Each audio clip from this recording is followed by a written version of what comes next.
പ്രത്യേക അന്വേഷണ സംഘത്തിന്റെ അന്വേഷണത്തിൽ സത്യങ്ങൾ പുറത്തുവരട്ടെ എന്ന് Devaswom board president PS Prashanth. Devaswom ബോർഡിന്റെ നടപടികൾ മുൻ അഡ്മിനിസ്ട്രേറ്റീവ് ഓഫീസർ മുരാരി ബാബുവിൽ ഒതുങ്ങില്ലെന്നും പ്രശാന്ത് പറഞ്ഞു. അതേസമയം ശബരിമല സന്നിധാനത്തെ സ്ട്രോങ് റൂമിലെ ജസ്റ്റിസ് KT ശങ്കരന്റെ പരിശോധന തുടരുകയാണ്.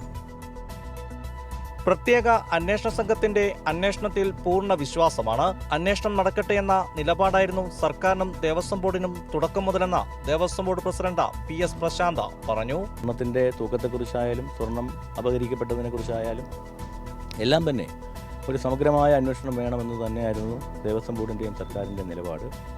അത് ആത്മവിശ്വാസത്തോടുകൂടി ഞങ്ങൾ ആവശ്യപ്പെട്ടത് ഞങ്ങൾക്കൊന്നും മറയ്ക്കാനും വിളിക്കാനും ഇല്ലാത്തതുകൊണ്ടാണ്. ശക്തമായ നടപടിക്രമങ്ങളുമായി ബോർഡ് മുന്നോട്ട് പോകും. സ്പെഷ്യൽ ടീം വന്നിരിക്കുന്നു, നല്ല അന്വേഷണം നടക്കും. അതിൻ്റെ ഭാഗമായി എല്ലാ സത്യങ്ങളും പുറത്തു വരട്ടെ എന്നുള്ളതാണ് ഞങ്ങളുടെ നിലപാട്. ഒരാളെയും ഇതുമായി ബന്ധപ്പെട്ട് ഈ അന്വേഷണ സമിതി കണ്ടെത്തുന്ന ഒരാളെയും സംരക്ഷിക്കുവാനോ അല്ലെങ്കിൽ വെള്ളപൂശാനോ ദേവസ്വം ബോർഡില്ല. കുറ്റക്കാർക്കെതിരെ ശക്തമായ നടപടിക്രമങ്ങളുമായി ദേവസ്വം ബോർഡ് മുന്നോട്ട് പോകുമെന്നാണ് പറയാനുള്ളത്. പ്രതിപക്ഷ നേതാവ് കാര്യങ്ങൾ പഠിച്ചു പറയണം. കാര്യങ്ങൾ പഠിച്ചു പറയുമ്പോൾ കുറച്ചുകൂടി അവധാനതയോടുകൂടി പറയണമെന്നാണ്.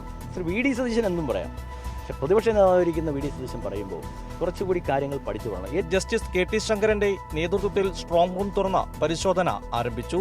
തിരുവാഭരണ കമ്മീഷണർ ഉൾപ്പെടെയുള്ള ഉദ്യോഗസ്ഥർ ഒപ്പമുണ്ട്. അറ്റകുറ്റപ്പണി പൂർത്തിയാക്കി സന്നിധാനത്തെത്തിച്ച പാളികളുടെ പരിശോധന നാളെ നടക്കും. സന്നിധാനത്തെ പരിശോധന പൂർത്തിയാക്കിയ ശേഷമാകും പ്രധാന സ്ട്രോങ് റൂമായ ആറന്മുളയിൽ പരിശോധന നടത്തുക. കൈരളി ന്യൂസ്, പത്തനംതിട്ട.